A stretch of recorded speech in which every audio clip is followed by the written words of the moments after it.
علامہ اقبال رحمۃ اللہ علیہ فرماتے ہیں یہ جبر و قہر نہیں ہے، یہ عشق و مستی ہے، یہ جبر و قہر نہیں ہے، یہ عشق و مستی ہے کہ جبر و قہر سے ممکن نہیں جہاں بانی۔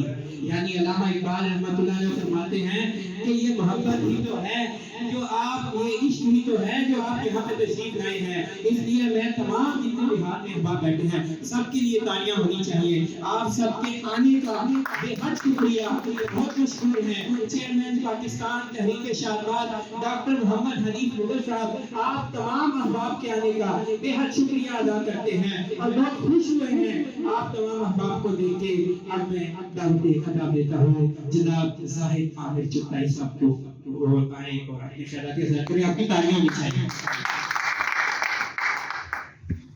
بسم اللہ الرحمن الرحیم۔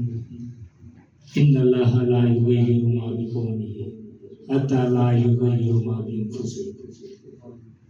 ابھی جیسے ڈاکٹر صاحب نے ذکر کیا کہ علامہ اقبال کا جو فلسفہ حیات تھا یا انہوں نے جو ہمارے لیے لکھا، امت مسلمہ کے لیے لکھا، اور وہ قرآن اور احادیث سے انہوں نے لکھا ہے۔ بدقسمتی یہ ہے کہ ہم نے قرآن کو تو خیر سمجھا ہی نہیں، عربی میں تھا، ہماری شاید وہ قومی زبان نہیں، شاید اس وجہ سے ہم سمجھ نہیں پائے۔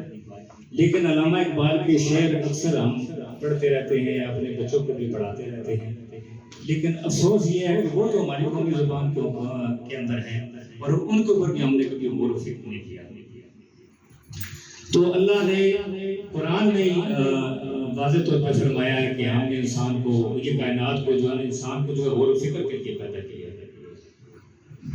اب آج 9 نومبر کا دن ہے اور ڈاکٹر صاحب ہم آپ کو مبارکباد پیش کرتے ہیں کہ آپ نے آج کے دن کو سجایا اور ہمیں پھر سے یاد کروانے کی کوشش کی ہے کہ ہم کس لیے حاصل کیا ہے، اس کے لیے ہمیں اپنی جو ذاتی خدمات ہیں وہ کہاں ادا کرنی چاہیے۔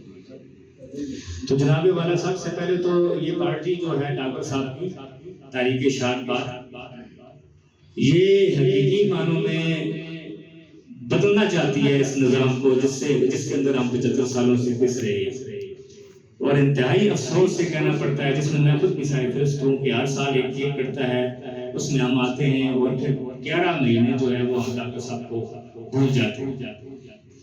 اگر ایسا نہ ہوتا، ہمارے اندر کمی کوتاہیاں نہ ہوتی، تو یہ آج باہر کا جتنا یہ ایریا ہے یہ بھی بھرا ہوا ہوتا لوگوں سے۔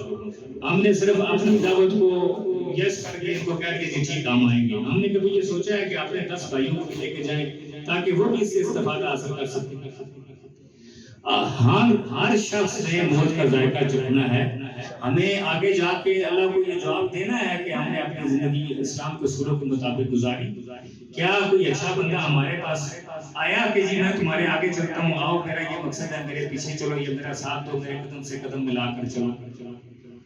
تو ہم کیا جواب دیں گے؟ ہم اسی جو 75 سال پرانا ایک انگریز کا نظام ہمارے ملک میں چل رہا ہے، ہم اسی کے پیچھے لگے ہوئے ہیں اور بس اپنی دال روٹی کی فکر میں۔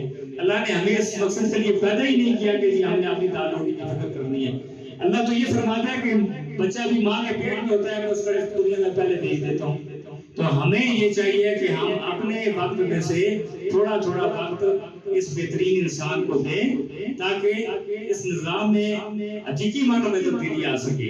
ڈاکٹر صاحب جہاں بھی جاتے ہیں وہ سب سے پہلے یہ ایک اپنا منشور کا ایک ان کا حصہ ہے، رہائش کے حوالے سے یہ کہتے ہیں غریب کے لیے کم از کم 5 مرلے کا مکان ہو۔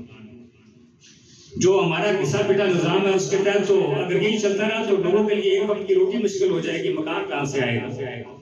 تو اس لیے برائے کرم آپ سب سے التماس ہے کہ آپ حقیقی معنوں میں یہ ثابت کریں کہ آپ ڈاکٹر صاحب کے بھائی ہیں، ڈاکٹر صاحب کے دوست ہیں، ڈاکٹر صاحب کے ویل وشر ہیں، ان کے ساتھ قدم سے قدم ملا کر چلیں۔ اور ڈاکٹر صاحب جہاں تک میری خدمات ہیں انشاءاللہ میں آپ کا تابع دار ہوں۔ بہت شکریہ۔ باقی